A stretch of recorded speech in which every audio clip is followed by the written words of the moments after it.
بسم اللہ الرحمن الرحیم۔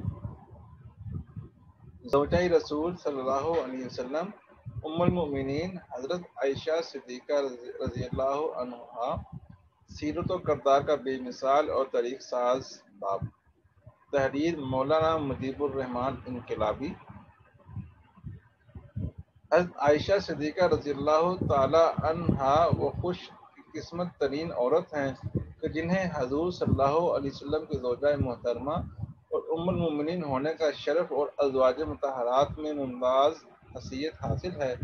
قرآن و حدیث اور تاریخ کے اوراق آپ کے فضائل و مناقب سے بڑے پڑے ہیں اور روشن ہیں۔ ام المؤمنین حضرت سیدہ عائشہ صدیقہ رضی اللہ تعالی عنہا سے شادی سے قبل حضور صلی اللہ علیہ وسلم نے خواب میں دیکھا کہ ایک فرشتہ ریشم کے کپڑے میں کوئی چیز لپیٹ کر آپ صلی اللہ علیہ وسلم کے سامنے پیش کر رہا ہے۔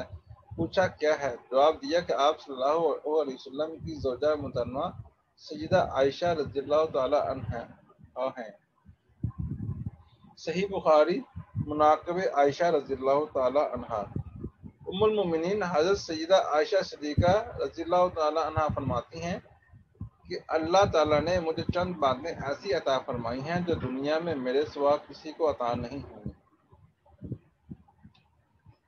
خواب میں حضور صلی اللہ علیہ وسلم کے سامنے فرشتے نے میری تصویر پیش کی جب میں کم سن تھی، تو آپ صلی اللہ علیہ وسلم کا مجھ سے نکاح ہوا۔ حضور صلی اللہ علیہ وسلم جب میرے حجرے میں ہوتے تب بھی آپ صلی اللہ علیہ وسلم وحی آتی تھی۔ میری شان میں قرآنی آیات نازل ہوئیں۔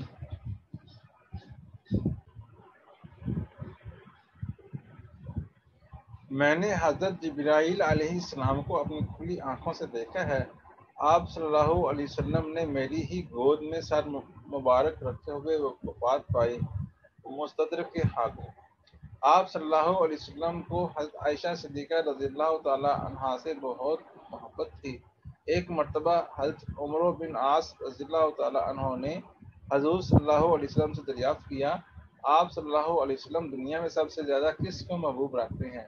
آپ صلی اللہ علیہ وسلم نے فرمایا، عائشہ رضی اللہ تعالی عنہا کو عرض کیا گیا کہ اے اللہ کے رسول صلی اللہ علیہ وسلم، مردوں کی نسبت سوال ہے۔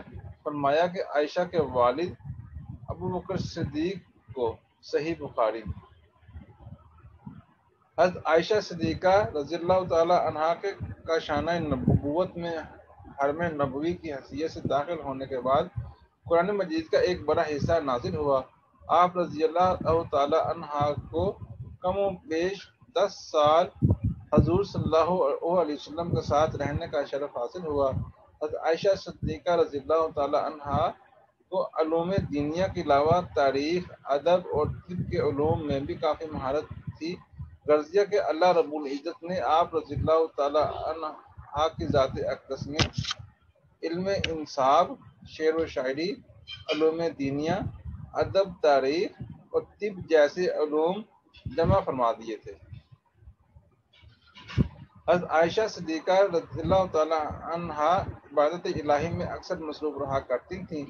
دیگر نمازوں کے ساتھ ساتھ رات کو اٹھ کر نماز تہجد ادا فرمایا کرتی تھیں، اور حضور صلی اللہ علیہ وسلم کے وصال کے بعد بھی اس نماز کی پابندی میں کوئی فرق نہیں آیا۔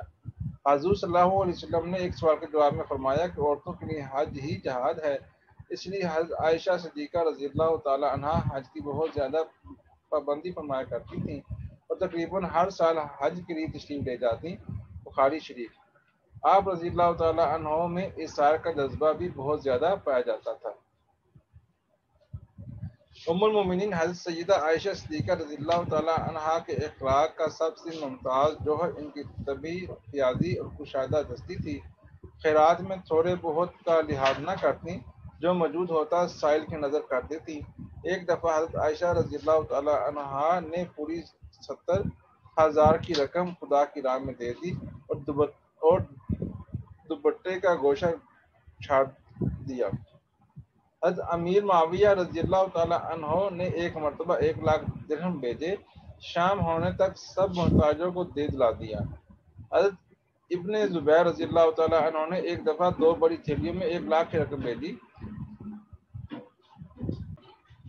انہوں نے ایک طباق میں یہ رقم رکھ لی اور اسے بانٹنا شروع کیا، اور اسی دن بھی آپ رضی اللہ تعالیٰ عنہ روزے سے تھیں، لیکن افطاری کے لیے بھی رقم نہ بچائی۔ آپ رضی اللہ تعالیٰ عنہ بہت زیادہ رقیق القلب تھیں، دل میں خوف خدا اور خشیت الہی تھی۔ ایک دفعہ کسی بات پر قسم کھا لی، پھر لوگوں کے اصرار پر انہیں اپنی قسم توڑنی پڑی، اور گو کہ اس کے کفارے میں 40 غلام آزاد کیے۔ تاہم ان کے دل پر اتنا گہرا اثر تھا کہ جب یاد کرتی تو روتے روتے آنچل تر ہو جاتا۔ بخاری۔ ام المومنین حضرت عائشہ صدیقہ رضی اللہ تعالی عنہا کی فضیلت میں متعدد قرآنی آیات نازل ہوئیں۔ اسی طرح غزوہ ذات الرقالہ کے موقع پر بھی حضرت عائشہ صدیقہ رضی اللہ تعالی عنہا کی وجہ سے تیمم کا قرآنی حکم نازل ہوا۔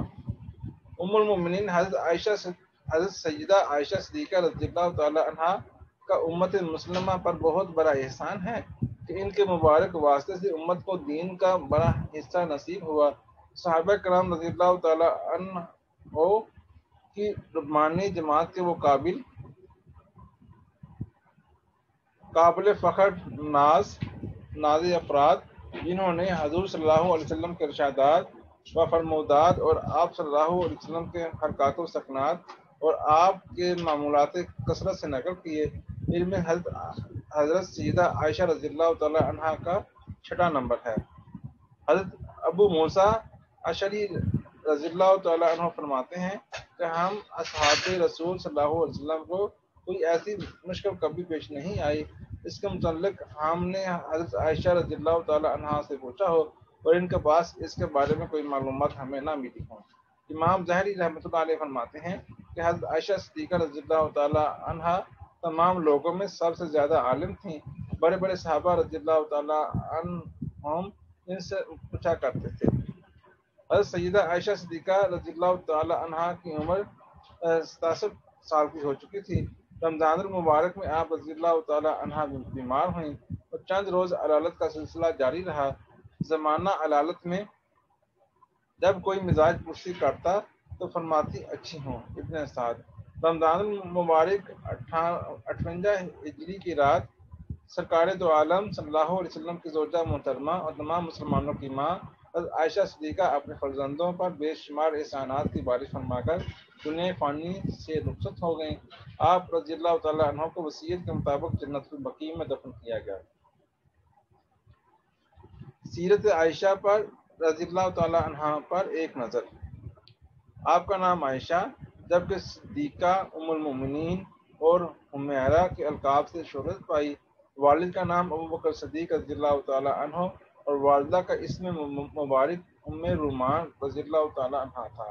8ویں پشت میں آپ کا نسب حضور اور نور صلی اللہ علیہ وسلم سے جا ملتا ہے۔ آپ کی ولادت نبوت کے 4تھے سال مکہ المکرمہ میں ہوئی۔ قرآن کریم کی عالمہ، فصیح البیان اور عربی اشعار پر کامل دسترس رکھتی تھیں۔ آپ سے جو احادیث مبارکہ مروی ہیں ان کی تعداد 2210 ہے۔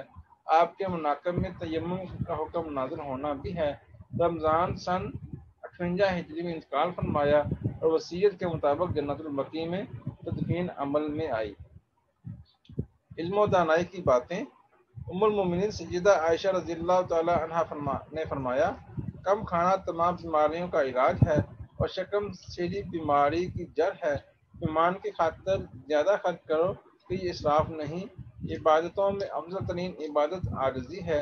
مصیبتوں کا مقابلہ صبر سے اور نعمتوں کی حفاظت شکر کے ساتھ کرو۔ آدمی کے برا ہونے کی ایک علامت یہ ہے کہ وہ یہ گمان کرے کہ وہ اچھا ہے۔ زبان کی حفاظت کرو کہ عزت اور ذلت کی یہی سزاوار ہے۔ تمہارے لیے خیر اسی میں ہے کہ شر سے باز آ جاؤ۔ اللہ حافظ۔